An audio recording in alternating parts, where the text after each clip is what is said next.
Hello friends, आज के video में मैं आपका स्वागत करता हूं। मैं नीलेश कुमार। तो आज जो मैं आपको जानकारी देने वाला हूं वह पार्ट थर्ड के एडमिशन से रिलेटेड इंफॉर्मेशन एक दूंगा और फी के बारे में ही आज चर्चा करने वाला हूं कि फी क्यों अलग अलग लग रहा है और किसी कॉलेज में कम लग रहा है और किसी कॉलेज में ज़्यादा लग रहा है। तो सबसे पहले तो जो एक इंफॉर्मेशन देना चाहता हूं सभी स्टूडेंट्स को, थोड़ा सा इस वीडियो को ध्यान से आप लोग देखें, तभी आप इस वीडियो को आप समझ पाएंगे। क्योंकि अगर आप स्किप करके देखते हैं तो आपको हो सकता है आपको समझ नहीं आए और जो मैं बताने वाला हूं वो आप नहीं समझ पाए। तो वीडियो को अंत तक जरूर देखें, सभी से रिक्वेस्ट है।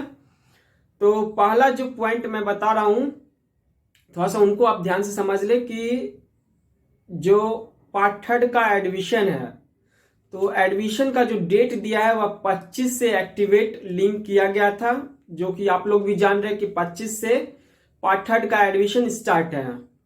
और आज मॉर्निंग की बात मैं बता रहा हूं कि जो स्टूडेंट्स बिना वेरिफिकेशन करवाए हुए ही उनका पेमेंट सक्सेसफुल हो गया, तो बहुत से ऐसे स्टूडेंट्स हैं जो कि मैसेज कर रहे थे कि बिना वेरिफिकेशन किए ही उनका पेमेंट सक्सेसफुल हो गया है, या आप यूजर आईडी और पासवर्ड से लॉगिन करने के बाद डाउनलोड रिसिप्ट हो गया। तो दो अंतर हो गया यहाँ पे मॉर्निंग में। आज सबसे पहला जो हो गया वह है कि यूजर आईडी और पासवर्ड से जब आप लॉगिन किए थे तो आपको एक डाउनलोड हो गया होगा रिसिप्ट, मगर वह रिसिप्ट आपका एडमिशन नहीं हुआ है। वह जो आप डाउनलोड रिसिप्ट किए हैं वह सक्सेसफुल नहीं है। क्यों सक्सेसफुल नहीं है उनको आप थोड़ा सा ध्यान से सुन लें कि जो आप यूजर आईडी और पासवर्ड से अगर लॉगिन किए होंगे तो आपको जो डाउनलोड रिसिप्ट किए होंगे उसमें आपको ट्रांजैक्शन आईडी नहीं दिखेगा। सबसे पहला पॉइंट, ट्रांजैक्शन डेट नहीं था उसमें दिया हुआ और आज का डेट नहीं दिया होगा, और उसमें जो ट्रांजैक्शन आईडी होता है वह नहीं होगा। क्योंकि मेरे पास भी एक आया था जो पेमेंट जो किए थे और उनमें ना ही डेट दिया गया था, सिर्फ पेमेंट सक्सेसफुल लिखा गया था, मतलब कि आपका पेमेंट सक्सेसफुल नहीं हुआ है। क्योंकि आज मॉर्निंग में ही आज जो हुआ था वेरिफिकेशन बताया गया था कि वेरिफिकेशन के बाद ही पोर्टल खोला जाएगा, मगर ऐसा हुआ कि लिंक तो एक्टिवेट कर दिया गया था और बहुत से स्टूडेंट्स बिना वेरिफिकेशन के ही पेमेंट सक्सेसफुल हो गया। तो जिनका पेमेंट सक्सेसफुल हो गया है और ट्रांजैक्शन डेट आप चेक कर ले कि ट्रांजैक्शन डेट है क्या नहीं उसमें, और ट्रांजैक्शन आईडी है क्या नहीं। अगर दोनों है, ट्रांजैक्शन डेट और आईडी दोनों है, तो मतलब कि आपका जो है पेमेंट जो है सक्सेसफुल हो गया। और जो स्टूडेंट्स यूजर आईडी और पासवर्ड से बिना कॉलेज गए हुए वेरीफाई करवाए थे मगर उनका पेमेंट आईडी नहीं आया होगा ना ही डेट आया होगा, तो वह अनसक्सेसफुल हुआ, उनका एडमिशन नहीं हुआ है।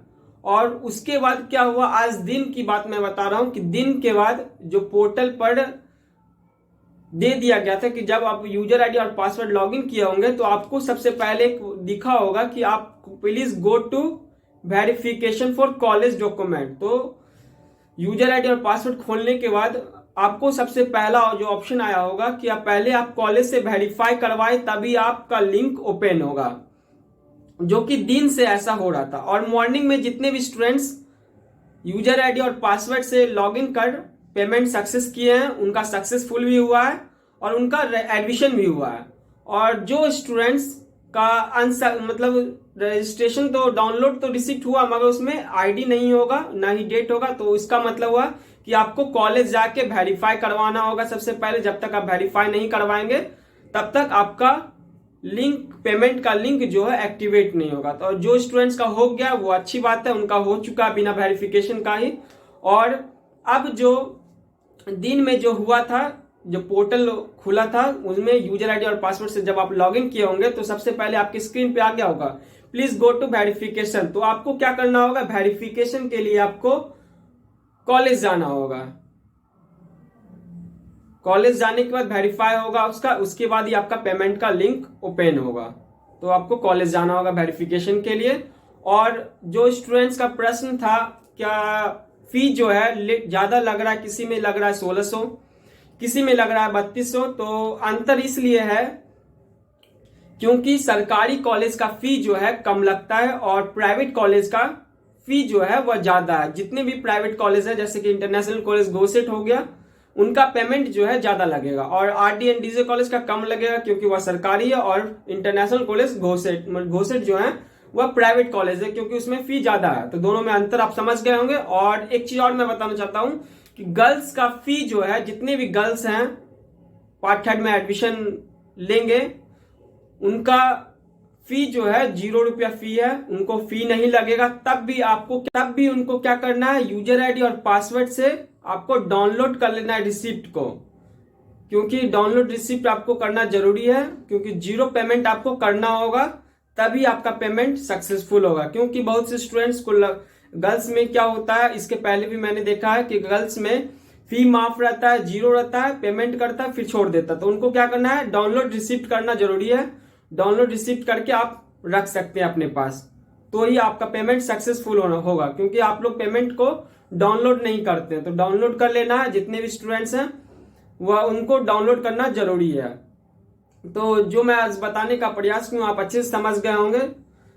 वेरिफिकेशन आपको जितने भी पार्ट 2 के स्टूडेंट्स हैं, पार्ट थर्ड में जो एडमिशन लेंगे, जो कि 17, 19 से 22 सभी को पहले वेरिफिकेशन करवाना होगा। वेरिफिकेशन के बाद ही आपका लिंक ओपन होगा और उनके बाद आपको पेमेंट कर देना है। और प्राइवेट कॉलेज और सरकारी कॉलेज का फी जो है थोड़ा सा उनमें अंतर है, तो आप लोग देख ले। आपके ना यूजर आईडी और पासवर्ड से लॉगिन करने के बाद आपको आपके आईडी पे शो कर जाएगा कि हमको कितना पैसा पे करना है। आपको फिर पे कर देना है पैसा को, जितना आपके पेमेंट को आपको शो करने वाला आईडी पे। तो सबसे पहले आपको वेरिफिकेशन के लिए आपको कॉलेज जाना होगा, तो पहले वेरीफाई करवा ले, उसके बाद ही आप पेमेंट कर देना है आपको। और वीडियो अच्छा लगे तो प्लीज एक लाइक शेयर एंड सब्सक्राइब जरूर करें।